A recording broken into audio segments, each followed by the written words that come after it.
So today I decided we're going to come back with a bang. We're going to see if we can't get my free, that's right, free 1997, I believe, or 96, Lexus LS400 running again. Now, I say free, and I'll be totally upfront with you guys. The only reason it's free is because the last video did so well that it completely paid for every dollar that I have invested in this car. So at this point, this car is free. If you don't know the story on the car, I found it at Insurance Auto Auctions in Oklahoma City. This is a clean title car. It has obviously been abandoned for many, many, many years. We got it cranking. We got it kind of sort of starting. It will start then die and start then die and start then die. And that's just kind of the process over and over again. This car takes special diagnostic equipment to be able to find out what's wrong with it. Overall, the car is in great shape, aside from the tires that are completely dry rotted and almost falling off of the car. I won this car for $300, and the seller did not accept the bid. So then they came back and it went up for auction again, and I won it for, I don't know, $800 or $900, something like that. And by the time it was done with shipping and fees and all the other stuff they charge, the car ended up being something like $1,100 or $1,200 out the door, which is way too much for this. But like I said, at this point, I have no money into this car at all. It's completely free. And when we first got the car, the tow truck driver actually dropped it off way out there with my other hoopties. I have an entire yard full of hoopties. My stepson came out with me last night, and we pushed this car over here onto this concrete pad where I would be able to work on a little more efficiently without taking up a bay in my shop. So today we're going to use some new diagnostic equipment that I have, some new old diagnostic equipment. We're going to see if we can maybe figure out what's going on with this car and attempt to get it running. Now, after having this car over here, I realize this tire is, look at that. If this doesn't tell you how long she's been sitting, I don't know what will. We should probably open the doors and let this thing cool off a little bit. I think the last of the warm days are about done here in Oklahoma. The temperature is going to start dropping pretty significantly here soon. I've done a lot of research on what could be causing this problem with the car, and there's the problem with this car is, even though it is OBD2 technically, it's not. It's not OBD2. OBD2 will not read this car. This is a special diagnostic port connector for the interior for diagnosing the car. This is also a specialty Toyota diagnostic connector. This one is used for diagnosing under the hood of the car. And this is my Actron Elite auto scanner. These things are becoming very rare. If you work with anything OBD1, anything older, like weird old Toyota, Lexus connectors, the old Ford, the old GM OBD1s, and look, we have the Ford EEC4 connector here. What do we have here? We have a Chrysler SCI connector. These are old school, guys. This is your old GM ALDL connector. And then, of course, you have OBD2 as well. This one tool is supposed to be able to diagnose just about everything. I'm going to put a link to this because I bought it on Amazon. I'm going to put a link to this below. It comes with all these different connectors. Another thing I also got on top of my tool is some cheap Amazon gas struts for the hood. The hood does not hold itself up, and it is unbelievably heavy on this car. So the first thing I'm going to do is I'm going to put the key in it. I'm just going to we'll see if it starts. It should start, and then it should immediately die. And that's all it's ever done since we've gotten it. Now, I've had a lot of people telling me it's probably the engine computer. They are notorious for leaky capacitors and causing the car to do exactly this, or not start at all, or have all kinds of funny problems. Also, mass airflow sensor, also coolant temperature sensor, also idle air control valve, also fuel pump. What I'm trying to say is, without being able to properly diagnose what's wrong with this car, it's parts cannon, guys. It's parts cannon. And there it is. It does run. We know that it runs. It fires up and runs, and then it immediately dies. See? We put a lot of fresh gas into it. We don't have a security or an immobilizer light. In fact, I don't think this car has an immobilizer in it at all. So, and even if you punch on the gas, same thing. It starts for a second and dies. I hear the fuel pump. I can hear the fuel pump priming.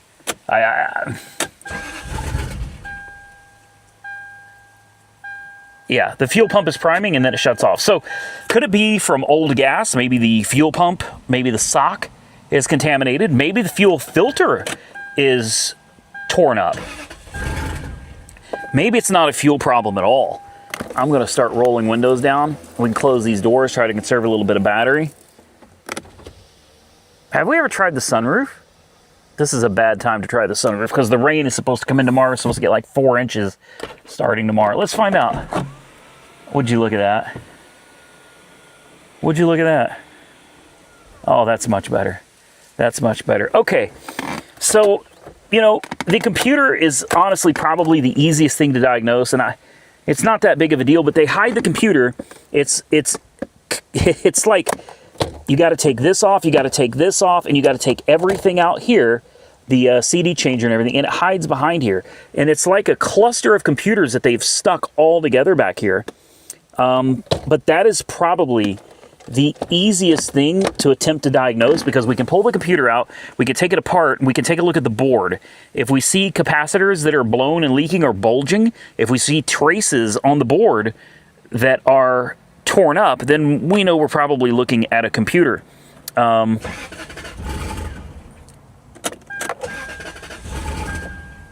still can't help but feel like it's a fuel problem, you know? Now, I don't remember what is connected under the hood and what isn't.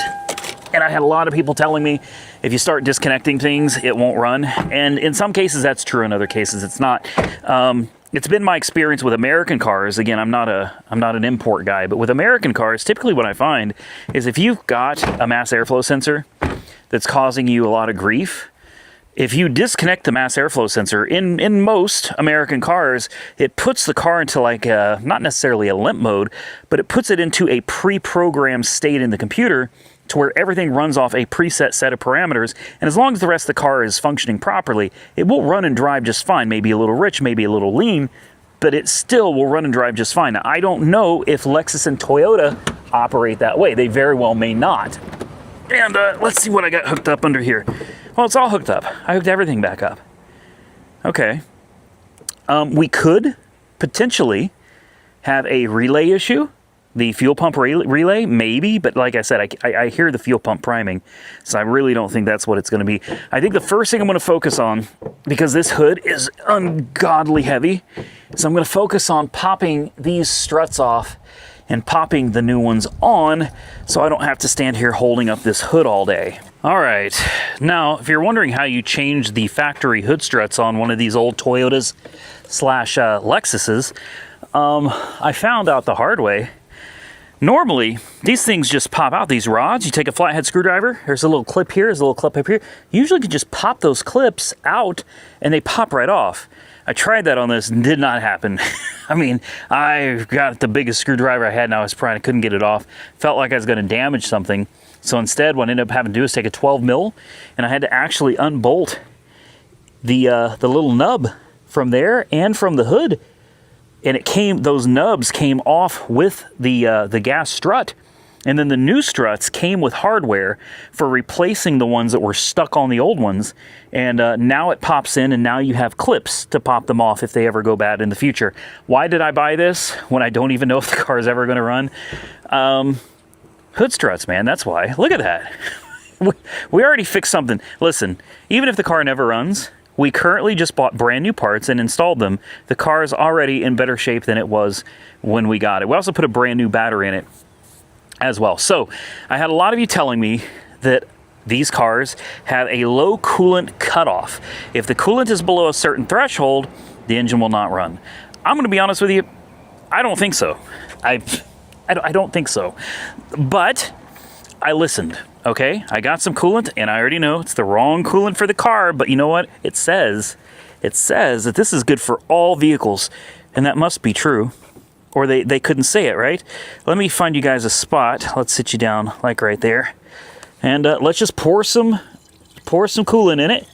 And let's see if putting coolant in it makes any difference. Or we're going to find out the thing's got a blown head gasket. And that's why it doesn't run. And that's why it was parked. I'm just going to top her on up, guys. We're going We're going to put lots of coolant in there until she is plumb full. All right, there we go. She appears to be full. She held quite a bit. I don't think that would have been enough to cause it not to run, even if it did have a cutoff, which I still don't think it had. But there you go. She's full now. All right. So we'll put the cap back on. And that's just one more thing down. One less thing that we have to worry about now. All right. It's full of coolant. New hood struts. That means she's going to fire right up, guys. She's going to fire right up. So let's find out if you guys were right. Is it as simple as putting coolant in the system? I don't think so, guys. No. Nope. Putting coolant in it did not fix the problem. Yeah, it's exactly the same thing it did before. Try it one more time. All right. Now, to answer another question that I saw quite often. In fact, let's do it. Let's do it so you guys can see it for yourself. A lot of you say this car has an immobilizer. I'm going to be completely honest with you. I don't believe this one does because there is a security light on the dash. It never comes on. And if you remember in the last video, we got the car running. Actually, Santa's Workshop's cousin, Brian, got it running by just turning the key. He turned the key on and it ran. He kept his foot on the gas. It stayed running. Stayed running. As soon as he took his foot off the gas, it died, which that tends to point towards an idle air control valve. But if there is a security system in the car, this is the programmed and correct key for the car, it is now locked, okay? So if there is a security system, it's now locked. Now take a look. You'll notice the security light is not flashing, showing that it's armed. There's no security light showing that it's armed. And I think if you hold it, the windows go up. Look at that. So see, well, that window goes up anyway. And if you turn it to the right and hold it, the window goes down. Okay, so we know that the key is working properly. And if we had the alarm set, this should have reprogrammed the key to the car. It did nothing. There's also a theory that you can take the key, put it in the ignition, and leave it on for about 6 minutes, and it will reprogram itself to the car. I'm gonna let you guys know already. I've already tried that, guys. And guess what? That did not work either. Okay. I just ordered a new battery for the key fob, although I don't think pushing a button on the key fob is gonna make any difference. Now we'll do one more thing that should test out the theory of this car having a working car alarm. Now first we have to see if there's a switch under the hood, because some of these will have a hood switch. When you open the hood, the switch deactivates and it will set the alarm, or it will prevent the alarm from setting. Those switches are typically right around the bottom edge here, and if you look, there is no switch. Okay, there's no switch on the hinges or anything like that, no switches down here, so we're good. The car will not be able to tell that's unlocked. It is now locked. All the doors are locked. All right. If this thing has an immobilizer and an alarm that's functioning, you should be able to come in here and unlock the door, open it, and it should set it off. Yeah, she should be really, really upset right now, and she's not. So again, we either have an immobilizer issue or we don't have one at all. And considering this does have a lock, unlock, and a panic, and a trunk release, I would be surprised if this thing does not have some kind of an immobilizer on it from factory. So I'm a little concerned that we don't have a security light that comes on. It could be burned out too. But again, we just opened the door after locking it up, which should have triggered an alarm. Ooh, and it didn't. That actually seemed like it ran a little bit longer. And that didn't. Okay, so next I'm thinking, could we have some kind of a fuel system issue? That's my next go-to. Obviously we have spark, right? We know we got spark. I'd love to put a fuel pressure gauge up on here. I'm trying to figure out, do we have a relief valve that we can hook it up to? We have a fuel pressure regulator. Here is your fuel rail, and there's your injectors. We do have a diagnostic port here as well, and you can jumper this. You can jumper this port. Ooh, that looks real bad. That needs to be cleaned. I can't go any further with this till I get this cleaned. You can jumper this to force the fuel pump to stay on. I tried that already. It did nothing. And I don't see, unless I'm missing it, it could be on the back here somewhere. I don't see a Schrader valve because I do have a fuel pressure gauge, but I've got to be able to connect it to the fuel rail somewhere. And you're not going to get to it over here, I don't think. Oh, do we have two fuel pressure regulators? One on that side and one over here on the other rail? No way. It kind of looks like it. But as far as a Schrader valve is concerned, I don't see one. We could have a massive vacuum leak too. That's another thought. There could be a massive vacuum leak under here. It is not going to be timing related because I'm telling you, 2 times, once off camera, twice, we have gotten this car running and it stayed running. All right, like it stayed running. It was running perfectly until you took your foot off the gas, and then it immediately just crashed out on us, man. So here's what I'm going to do for right now. I'm going to disconnect the battery to start with. I'm going to come over here. I'm going to clean these connectors, and we are going to plug in my tool to this car. And I don't know what functions we're going to be able to access, but I mean, we're going to hook it up and we're going to see if we can figure anything out using the proper tools. All right, so we're plugged in, surprisingly, to the OBD2 port. This one was able to read it. It's able to connect to the computer, which is a good sign. And it says that it can't find any codes. So there are no codes, but yet, yeah, still nothing. So we can view freeze frame data, which I doubt there are any because there's none because I had the battery disconnected. Component locator, I have no idea. ABS camshaft position sensor. Oh, this will tell you where it is, in the distributor housing. That's nice. Canister, purge solenoid, EGR, we don't need to know all that. And let's see, acronyms, review data, print, code lookup, system setup. So that does us no good. Let's see if we have any special functions available. Global OBD2 functions, state of OBD check, mill status, O2 tests, determining supported, collecting O2 sensor results,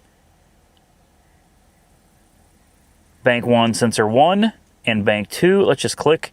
It says low voltage for switch, measured 0.4 volts. 1.25 volts. These aren't going to help us out much. Diagnostic monitor tests. Test 1. Status is okay. I don't even know what these are. None of this is helping. It says status, again, okay. Yeah, none of this is helping because it doesn't tell you anything. Onboard systems. Collecting vehicle data not supported. Okay, great. Vehicle information. Verify key on, engine off. Communicating. Yeah, so unfortunately, I don't think this is going to work. And the connector that I have for Toyota, this is supposed to fit inside here. There's a port, yeah, right there. This does not fit. The pins are too big to fit in there. So that doesn't work. This doesn't work either. Modules present. It just says ID protocol 10 VPW. Okay. So none of this is helping. Start the engine. Yeah. Okay. So I'm not sure what we're doing here. Go to the main menu, and then that's it. So, oh, well, it ran 2 or 3 seconds longer than it normally does.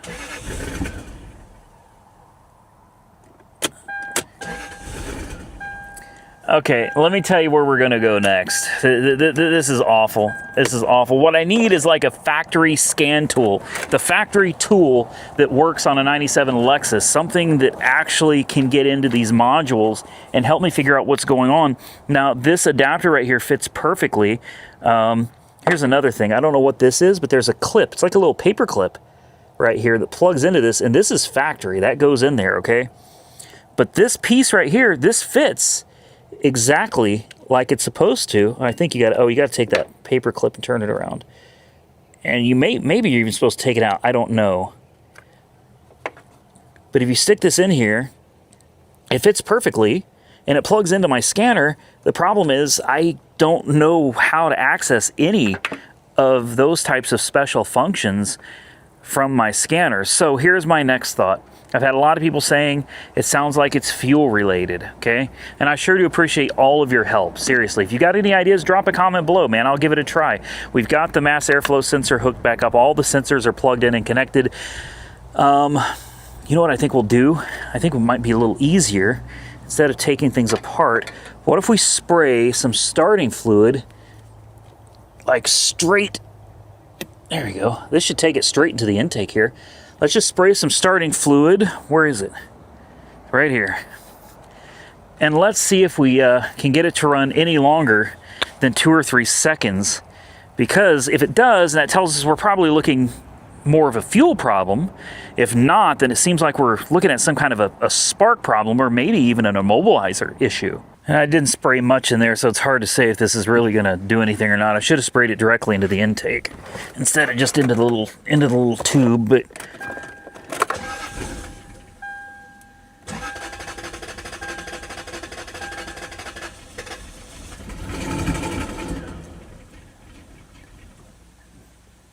I don't know. I mean, it didn't sound like it was doing. I don't think so. In fact, it kind of seems worse now.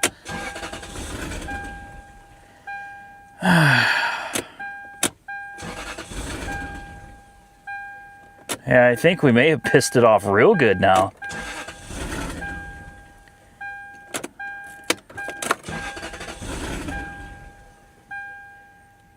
Well, we're right back to square one, aren't we? Guys, it's running. It's running. I told you it runs. I told you it runs.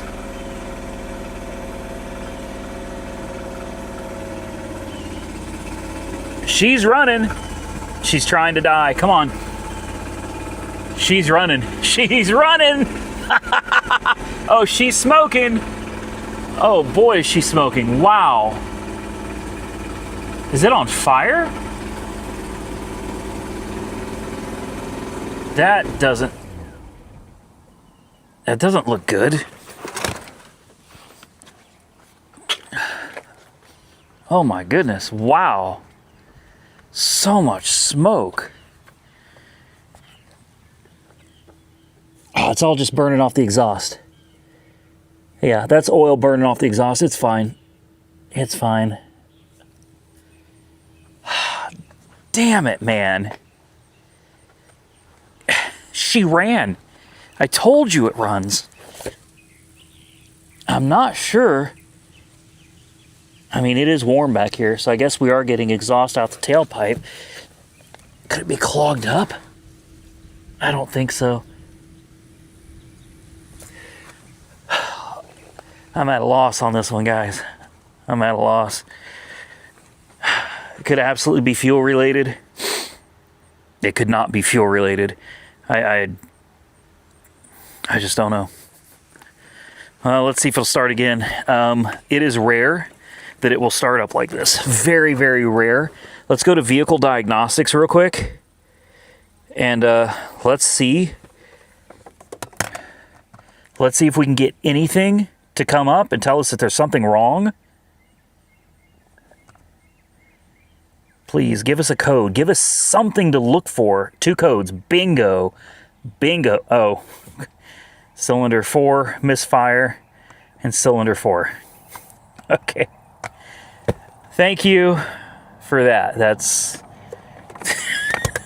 not helpful. Not at all. Cylinder 4 misfire. All right, so she's got a miss. And then right back to it again. Right back to just...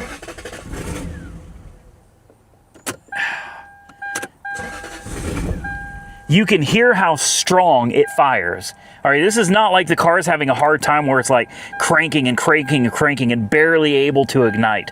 Otherwise, I'd be pulling all the spark plugs and coils out trying to figure out what's going on. The car starts right up and immediately dies. Instantly starts, instantly dies.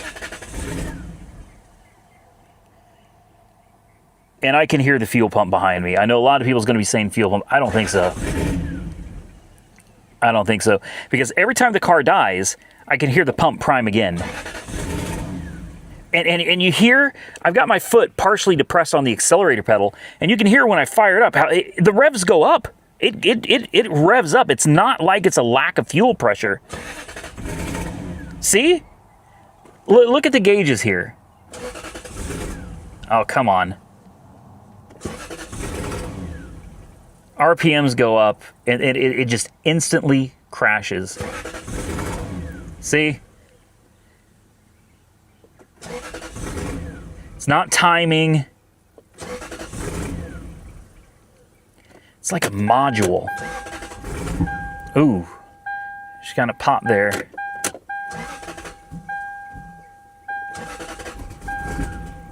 Come on, girl.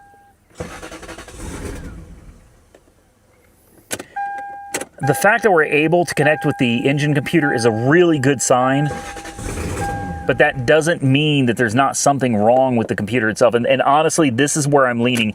I'm leaning towards either a computer control module or an ignition module. And I'm not familiar enough with this kind of car to really know how the ignition works on this. Is there even a distributor, or is this... Where would the distributor be on this car? All right, obviously we've got the coil here. Oh, somebody's been in here and they didn't put pieces back together. Is that tape on the coil? Oh, dude, no way, no way, no way. It won't be that easy. It won't be that easy. Are you kidding me? How do we get this off? So somebody has been in here. What is going on? Somebody's been in here. What's going on with these coil wires? What is the deal here? Hold on a minute. Why has that got tape all over it? Electrical tape going to the coil wire. So then there's got to be a distributor that feeds this coil wire. Is it under the cam cover? Oh, I'm so lost, guys. I am so lost on this car. Now it's got me thinking maybe we should be trying to get into... Well, these are unbolted. These are unbolted. There's only a couple bolts holding it in. Where's the freaking distributor? I think what we're going to do is we're going to take these covers off, guys. You're going to have to give me a minute. This looks like it's going to take a little bit of time. Let me get these cam covers off. Let me get this air intake assembly off. I think we need to get under here and take a look and see what's going on. Now, I stopped so I wouldn't take these covers off without you guys. I want you guys to see what I'm going to see, but I've already noticed something.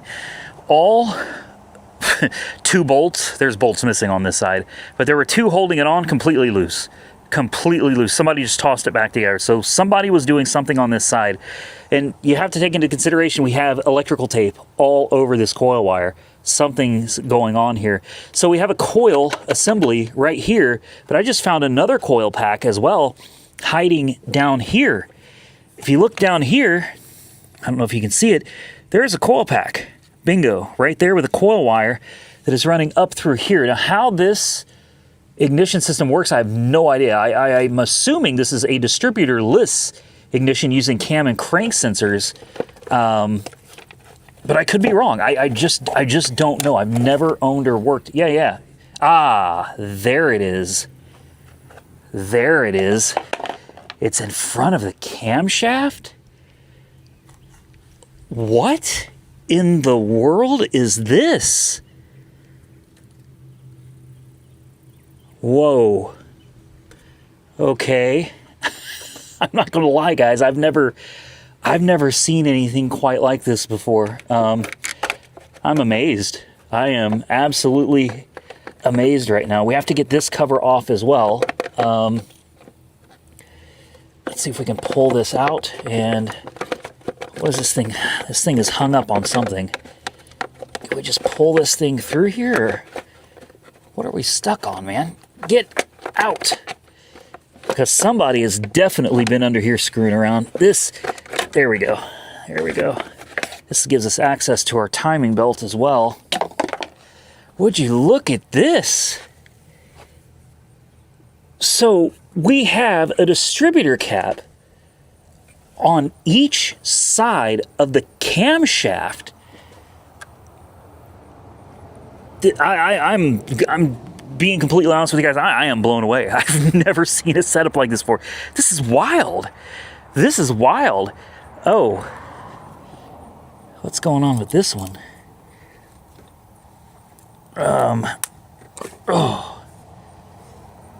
We may need to pull these plugs and the wires while we're at it.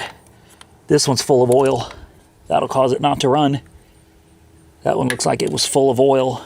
So valve cover gaskets, we already knew that, were leaking. That one looks all right. And what about this one? Oh, that one's not even on. That one's not even really attached. So since we're here, I guess we need to pull the plug wires out, right? This is wild. The belt looks to be in excellent shape. I'm really happy about that. I don't think you guys can see it, but maybe you can see it there. Take a look at that belt. I don't see any stress fractures at all. And in the ribs of the belt, or right here, can you see them? The belt looks good. The belt looks to be in really good shape. So somebody has done, at some point, a timing belt on this. So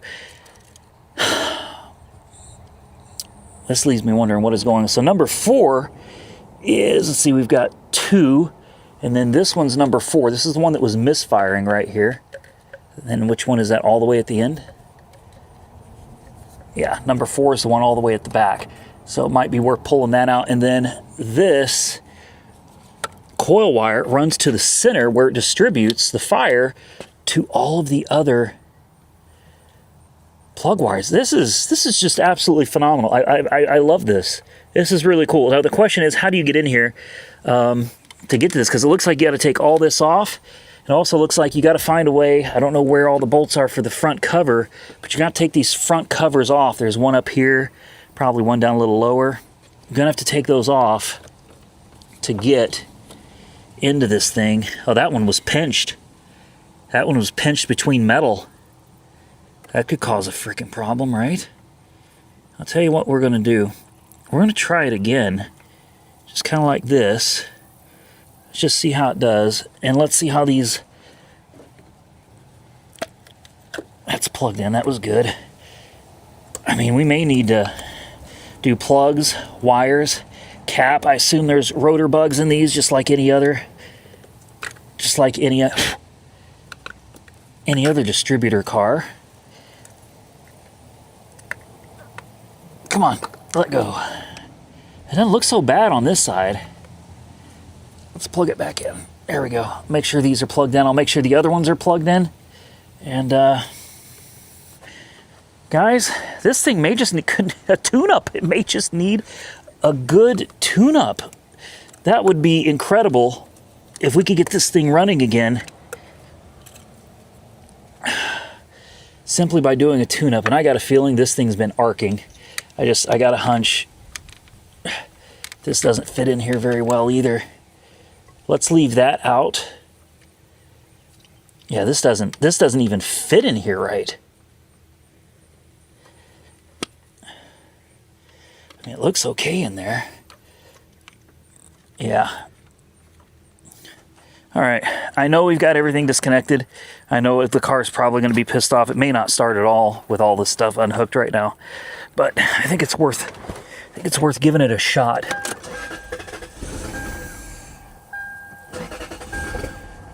Yeah, it's doing exactly what it did before. Yeah, I'm really not surprised. I didn't expect it's going to do anything different. I was hoping that maybe we were losing spark through that coil wire that's got tape on it. Maybe it was arcing, and maybe by moving it out of the way where there's nothing for it to arc against, that it would fire right up. There it is. Oh, she ran. She did. She ran. And then she... I think you guys are able to see that we're getting somewhere. You know, I know most of the time it still does this number, but at least we're getting it to where it will try to start better and more often.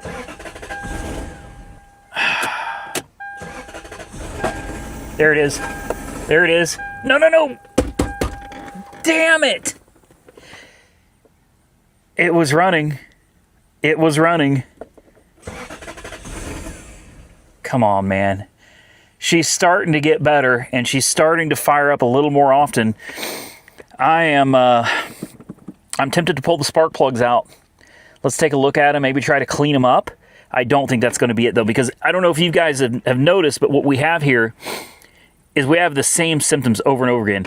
Start, die, start, die, start, die. But the key is it starts. It starts every single time and then immediately dies. On the occasions when it starts and it actually starts running for a while, you'll notice it will run smooth as mostly. Obviously, it had one misfire, but it runs relatively smooth at good 2,000-ish RPM, and then instantly something cuts off and it dies. This is acting less like it needs plugs and wires, which it obviously does, and probably doesn't need distributor caps either.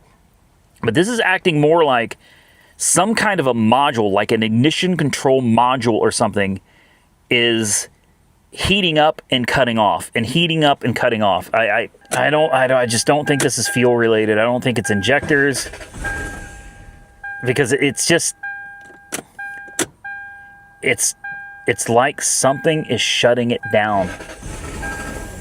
See how it ran longer that time before it shut off? It'll do this all day. I'm not going to waste your time with just doing this over and over again, but I'm going to sit here and play with it a little bit longer, guys, and see if we can figure out anything else. And it's running. Bingo. First thing I want to check. Yes, air is coming out of the exhaust. The exhaust is not plugged. She is running. She's running on her own with no help from me. Cylinder 4 is still misfiring. You can clearly see it's dead as a doornail. We've got massive vacuum leaks from the IAC here, and I think we've got another idle air control valve right here. Somebody's gonna have to correct me if I'm wrong, but this looks like an IAC for sure, but this over here looks exactly like it with the same kind of plug. I'm wondering if we don't have something just really, really wrong with these idle air control valves. We found one in the center console. Yeah, there's even still writing. I mean, it's hard to see on the timing belt. Obviously, the timing belt's a little older, but that timing belt is nowhere near expired at all. The writing is faded on it, but you can still see it. I'm wondering, somebody I think has been in here messing around with the idle air control valve, and that is very, very important. Very important. Unfortunately, I think to get this thing off, it's supposed to be some kind of a major pain. It doesn't look like it's that big of a deal. To me, that doesn't look like it's that big of a deal. And somebody help me out with something. If you're a Toyota expert, anybody tell me what this is? It says Toyota CHD1, an igniter. An igniter. Hold on a minute. And it's got two of them. An igniter, huh? So, I guess I have two questions. This igniter, the fact that there are two of them, could this be for the coils, or are these igniters for high-intensity discharge lights?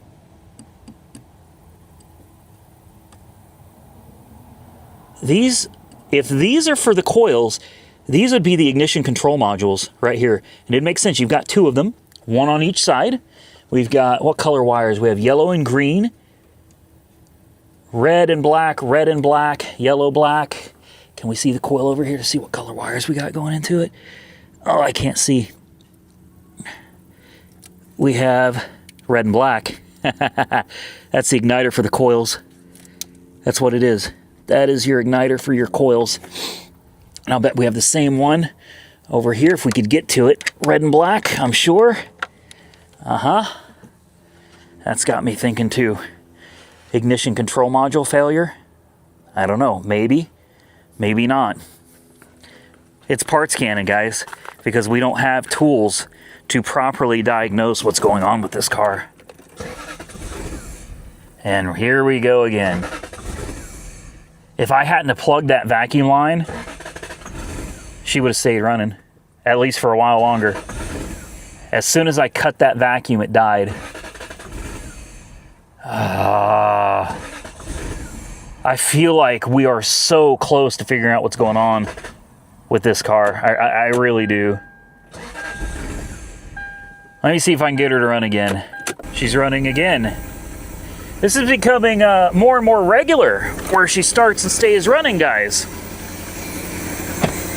I'm telling you, we're making progress. The only problem is we don't know what's actually going on here. She certainly is running.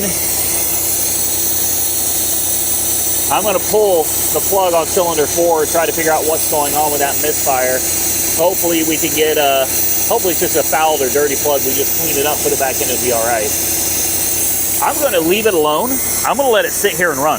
That's what I'm going to do. I'm not going to bother it. I'm just going to let it sit here and do its thing. The longer it runs, I think the better chance we have of actually getting this thing going. Boy, she's starting to smoke now.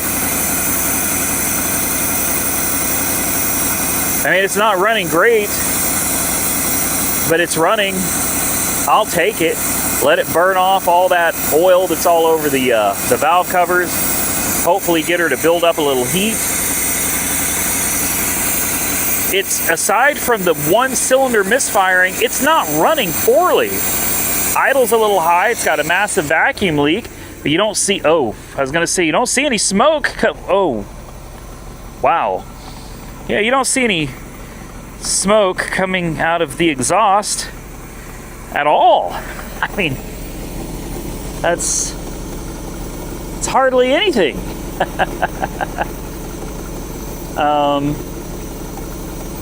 Wow. Okay. Why am I getting head gasket vibes here? Actually, I think that's oil, which is not good either. Oh, good Lord have mercy. Wow. Actually, it smells kind of like rotten gas. The surprising news is that it's still running. It hasn't shut off. I don't really want to stick my hands down there. Oh, look at all that. Wow, she's just smoking everywhere, guys. This thing is just billowing smoke from everywhere. Seems like it might be starting to build up pressure on the cooling system. I can't believe it's still running. I don't want to touch anything because I know as soon as I touch something, it's going to die. It's going to shut off and it's not going to want to run again. At this point, as long as it's not overheating or knocking or on fire, which that's debatable right now. It's smoking a lot from well, everywhere.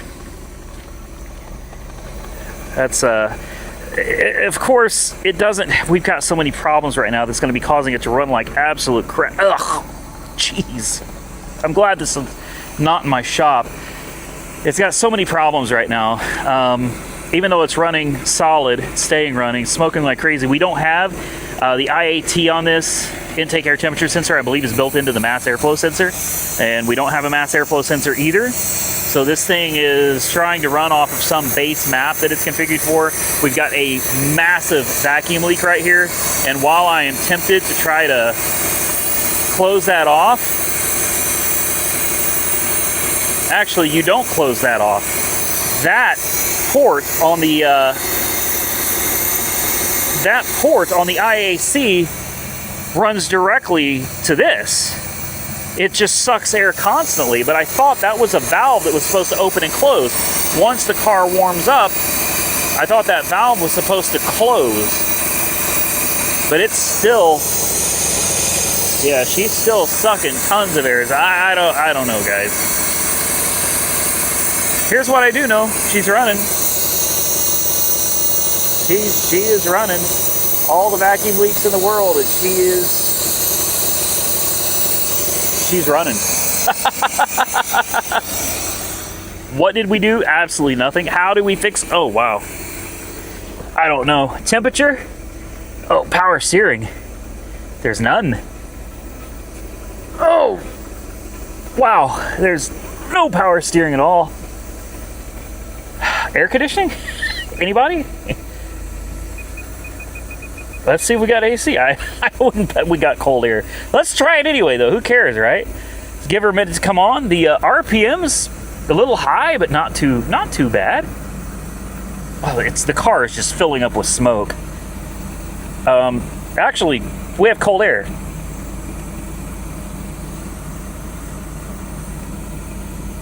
I think I'm gonna die in here.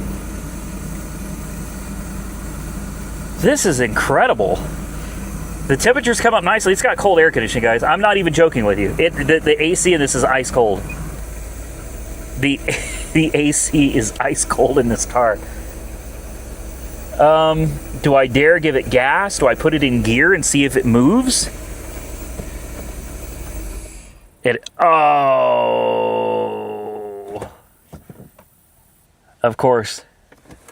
Yeah, I killed it. As soon as you touch it, man. As soon as you touch... Ooh, wow. As soon as you touch it, it dies. You can't do anything. You can't touch anything, or it just dies. This is bizarre. Yeah, I'm not going to lie to you guys. This is why I typically don't buy these import cars, all right? I understand my American stuff. It makes sense because, you know, as a person back then, they didn't have a whole lot of money. American cars were typically rather cheap.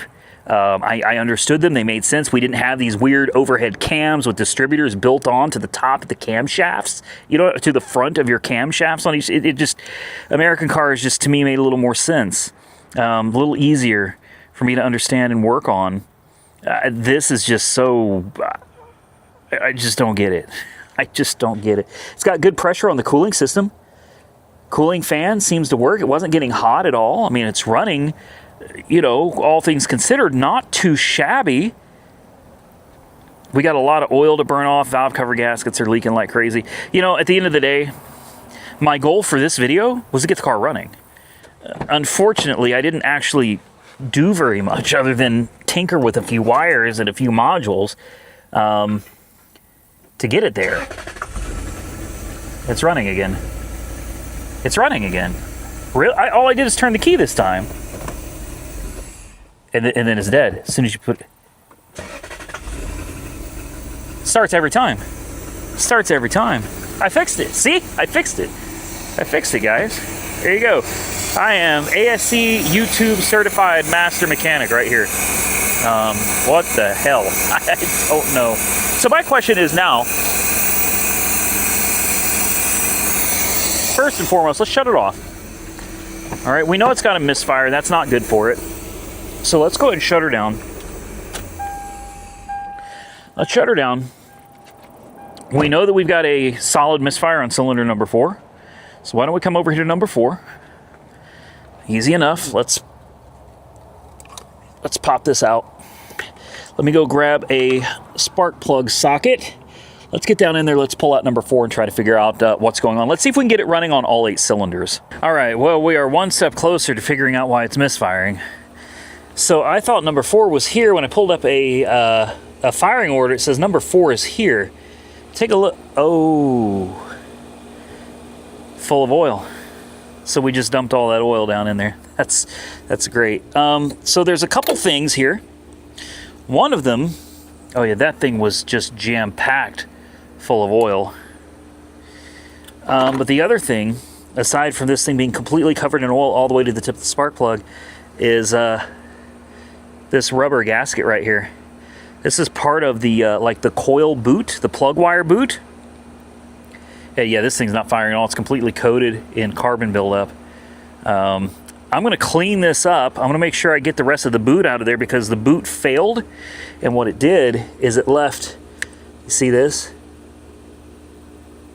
It completely fell apart and it got stuck around the spark plug to where this wouldn't even fit over the spark plug properly anymore. So who's to tell what exactly the problem is? Could be that it's completely flooded and covered in oil, or that this rubber boot fell into the cylinder.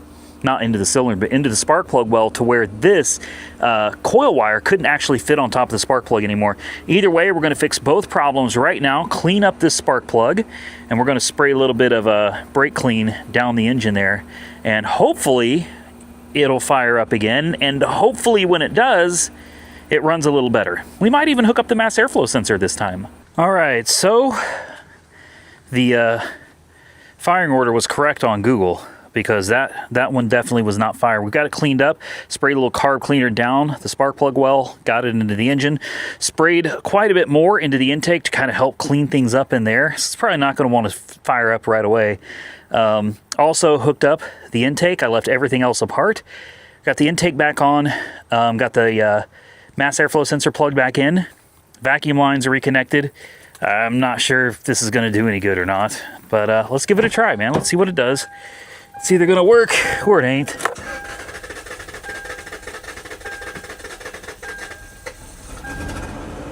There it is. And then it died. And then it died. It fired right up. And we're right back to where we started. Here we go. Here we go again. That is wild, man. This thing sat here and ran great. The temperature is still relatively good. It's still up. It's not cold. And now it doesn't run anymore. Completely crapped itself. I was excited. There it is. There it is. There it is. And there it went. I am so at a loss right now. I'm so at a loss. Okay, let's go back. Let's check our codes. Let's see what we're working with now. Let's see what she's complaining about. Cylinder 4 misfire, mass sensor, air intake. Ah, now that is a code that we've been looking for. This is one that matters. This could cause it not to run. Camshaft position sensor A, circuit 1 or single sensor. So a PO340. And again, cylinder 4, mass, intake air, PO340. Multiple PO340s. That right there tells me what I'm needing to know. And I'm willing to bet that on this car, the camshaft position sensor is probably somehow built in to each one. It's probably got two. I'm guessing it's got one built in to each one of those distributors. I'm assuming something in there. We got to figure out where it is, because that's what we've been looking for. I'm going to clear the codes. I'm going to keep trying to get it to run, and we'll see what happens. Well, ladies and gentlemen, I do believe we have figured out the culprit. I think we know what the problem is. She's pissed. Don't think for a moment she's not, but let's see if it'll stay running when we put it in gear. It does. And now it's idling normally. That was easy. Backwards. Forward. Shut it off. Let's see what happens. Come on. And it starts right back up. Bingo.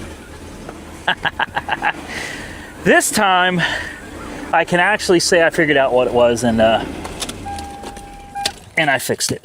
Okay, it's not fixed yet, obviously, but we could probably take this on a test drive around the block now. Obviously, after finally getting this thing to run long enough to get a code for a PO340, which is a cam position sensor, number one. That cam position sensor is going to be on this side of the engine. That is the passenger side. And what I did is I realized we have two cam position sensors, one on each side. We have the crank position sensor underneath. We're only getting a code for this cam sensor. So I started digging around under here, and I saw blue corrosion. Bright blue corrosion and melted wires. What is going on here?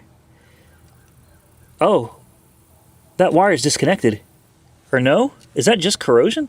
We're gonna have to cut into this. That's what we're gonna have to do. Something, I think something chewed into this, guys. I could be wrong, but I think something is going on inside of this wire harness right here. Something is going on with this harness, and this part of the harness runs back here with all of the rest of this stuff. The other part of the harness is right. Ooh, that's hot. Ouch. Crap. Come on. This is your cam sensor right here. This is the wire for the cam sensor that runs somewhere probably at the bottom of this. You probably got to take all this apart to get to it. As soon as I saw the corrosion down here, I knew. I was like, and let me guess, it goes to this one. Sure enough, it does. It goes to that one. The connectors themselves look all right, but there is something going on in this harness. So by disconnecting it, you have put the car into like a limp home mode or whatever, and just kind of move that out of the way so nothing hits. We should be able to fire it back up. I could try. Let me try plugging it in. Let's see if just pulling the wires out and moving them around made any difference. I plugged everything back in. I'm going to be honest with you. I don't think we're going to see any difference. I think now the car is going to go back to not wanting to run again. Who knows, though? Sometimes just jiggling wires can make all the difference in the world, right? Let's put the key in. Let's see if it decides to start back up. No. And now we got that white smoke again. Yeah. Bingo. Bingo, bingo, bingo. So that's another thing I noticed with that cam sensor not working properly. Obviously, the computer is getting some seriously screwed up readings, and it's causing it, obviously the cam and crank sensors all work in combination to control timing and fuel. That's right, spark and fuel. So if you've got the computer thinking you've got one camshaft at one place and another cam and the cranks at another place, and it's trying to control the timing via spark and the fuel mixture, that's going to be extremely difficult to do, guys. In fact, it's absolutely impossible. The computer cannot do it. So let's try it again. Again, it idles like crap, but it stays running just by disconnecting it. I can rev it. Revs fine.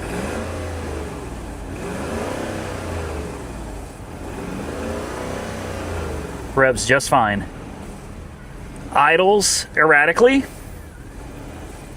And then as soon as you put it into gear, smooths right out. No misfires either. Runs great. Idles a little too high. But I'll tell you something. We took it from a car that did not run at all. And remember, a car that was blowing. You remember all the smoke coming out of this thing? Remember all the white smoke? You would have thought it was a head gasket. I bet 90% of you saw all that white smoke and thought head gasket. No, This is not a head gasket, ladies and gentlemen. It's simply a car that can't control its ignition timing and the fuel mixture properly. Now, you might be able to get this thing to run a little better by disconnecting the mass airflow sensor, or it may just die like that. So we'll plug that back in. Apparently that's a little more important. We could disconnect the other cam sensor. She's not going to be happy running like this. I mean, this is not fixed.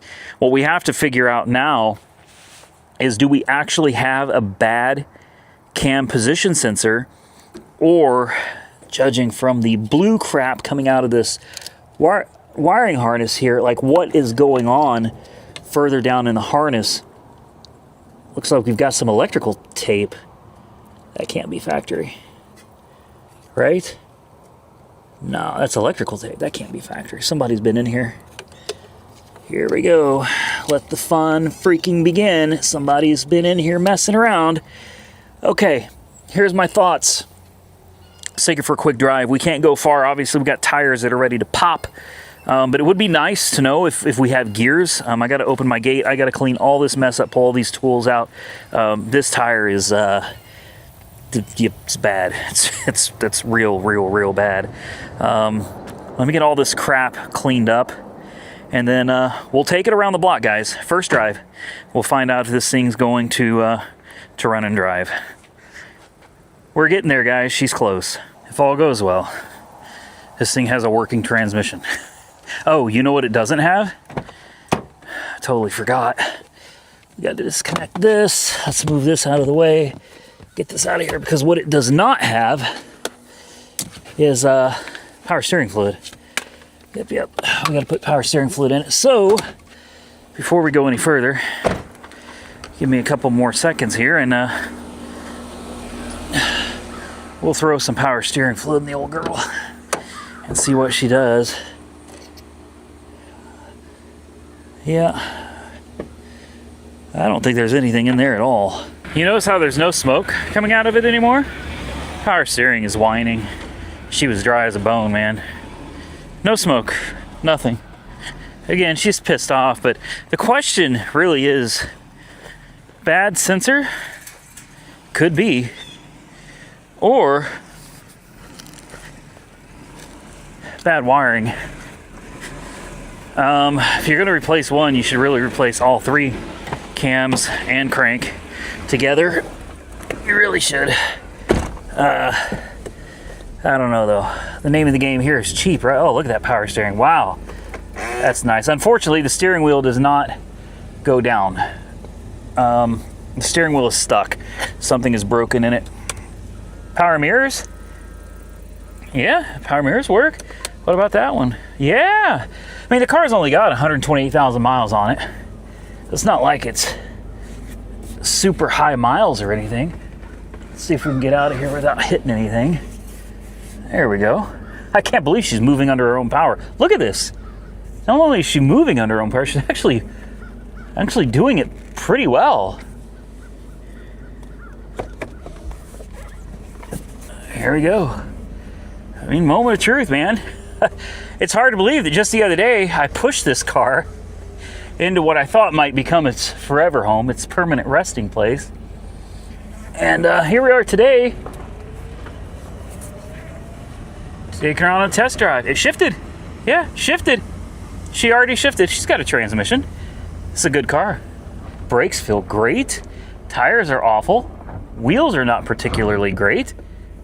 Signals? Yeah. Oh, man. All right. Oh, she was idling a little weird there for a minute. Let's give her some gas. And shift. We're going 40. Wow. All right. Hey, more power to you, man. Blow the dust off this bad boy. Get those brakes. Those brakes have not been working in a long time. I'm surprised they feel as good as they do. It actually seems to stop pretty good. We're not going on the 10 mile. We're going to take her on a back road here where I feel like we're relatively safe. Let's give her a little gas. Shift's great. We're doing almost 60. There's 60. Yeah, 60 mile an hour. Suspension feels phenomenal. Tires, they ride like squares. Brakes, slow her down. Brakes feel great. Transmission downshifts properly. Very nice. Very nice. I'm genuinely surprised, guys. I can't believe this thing's actually riding as good as it is with those bad horn works. Let's take her a little further. What the hell, man? Poor car. This thing has been put away for so long, and to think it's going to be one of two things, guys. I'll let you drop your comments below and tell me what you think. Camshaft position sensor itself is bad, or do you think it's in the wiring? I'm going to tell you right now, even though there's some corrosion, electrical tape, I'm going to dig into it and just check. But something tells me, I don't know, I think we're going to find it's probably the sensor itself. You throw some tires on this, you get that sensor replaced, and clean the car up. This is honestly not a bad car. I think we've gone far enough. Now is the point where I think we need to turn it around before something bad happens. Let's see if we can, yeah, we can pull in here. Brakes are solid, like absolutely solid. Check engine light is on, obviously. Reverse. There we go. Oh, I didn't have it in power mode? Ooh, we do now. Do we have a trip on here? Where's the trip button at? Oh, it's right here. There you go, 1.3 miles. Now she's in power mode. No, she's, oh. That's 6,000 RPM. Wow. You go with your bad self. That was 6,000 RPM. Are you kidding me?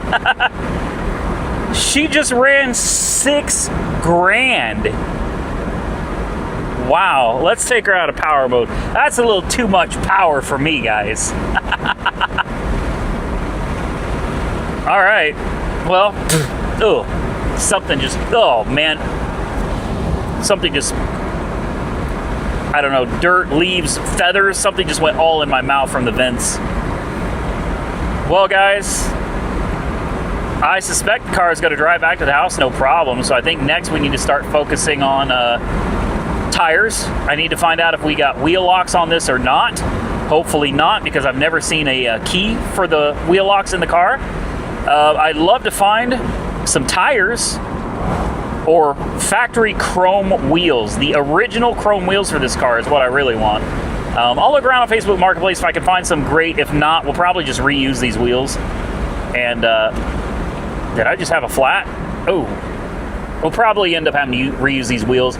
Throw some new tires on it. I told you, cold air conditioning too. I don't know why I'm riding around with the windows down. Cold AC. This is unbelievable. I'm going to take her back to the house, guys. I'm going to put her in the yard, back where I got her from. And I guess we're going to come back in another video and try to finish getting this thing running and driving properly. Listen, this is a free car. At this point, this video, free. I've paid nothing for this car.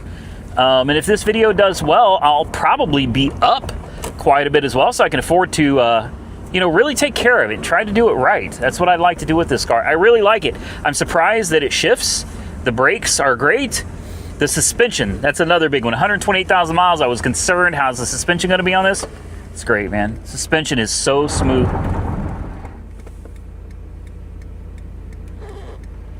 Do I have back brakes? I know I've got front brakes. I don't know if I got back brakes. The suspension on this thing is honestly so smooth.